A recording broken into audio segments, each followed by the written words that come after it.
This is the story of the 39th President of the United States, Jimmy Carter.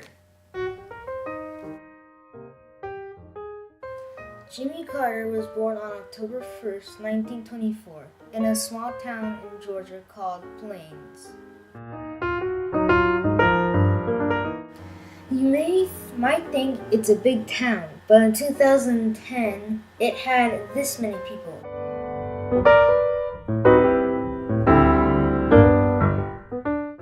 Here's a peek at Plains, Georgia downtown. His father owned a peanut farm where Carter grew up. Here's Carter with his father, Earl Carter.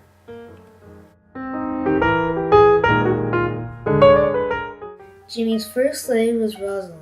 They were married in 1946 and had 4 children.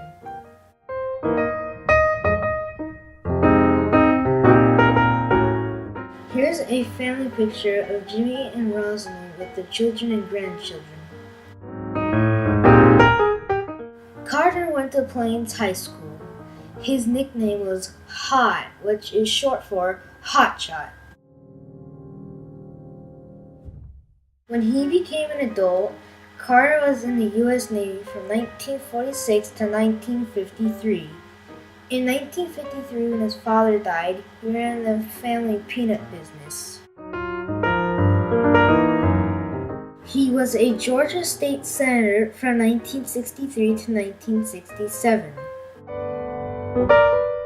He then became the 76th Governor of the state of Georgia from 1971 to 1975.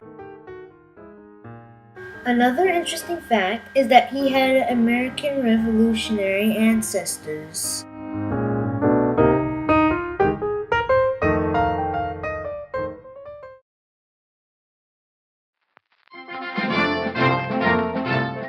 Jimmy Carter became the 39th President of the United States. He was a Democrat and served as president for 4 years, from 1977 to 1981. Walter Mondale served as his vice president. These are some of the notable events during Carter's administration. In November 1978, there was a large strike in Iran of oil refiners. Oil production was severely reduced. In 1979, President Carter issued an embargo on Iran imports. In 1980, there was an Iran-Iraq war that started.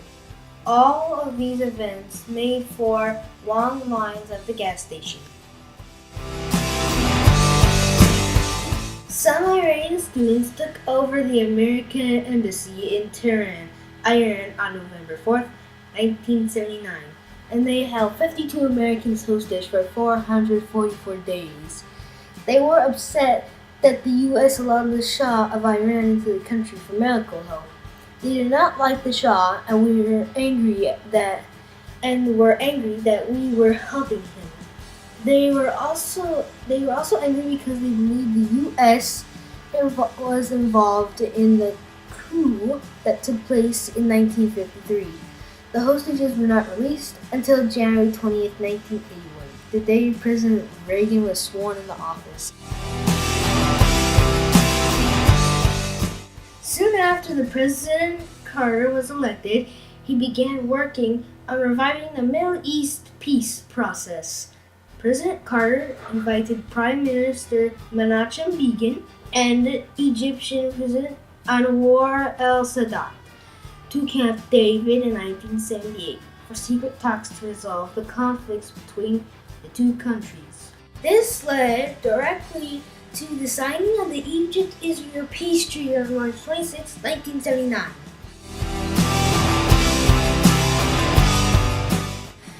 On January 20th, 1980, President Carter told the Soviet Union that the United States would boycott the Moscow Olympics if the Soviets did not leave Afghanistan within 1 month. The U.S., along with several other nations, Japan, Canada, West Germany, among them, did not participate in the 1980 Summer Olympics. As a consequence to the U.S., the Soviet Union, and other communist-friendly nations did not attend the 1984 Summer Olympics in Los Angeles. In 1982, he established the Carter Center in Atlanta to advance human rights and alleviate unnecessary human suffering all over the world. Famous quote of Carter is, "America did not invent human rights. In a very real sense, human rights invented America." In 2002, President Carter received the Nobel Peace Prize for his work to find peaceful solutions to international conflicts, to advance democracy and human rights, and to promote economic and social development through the Carter Center. Carter has been a prolific author in his post-presidency, writing 21 of his 23 books. He was the first president born in a hospital.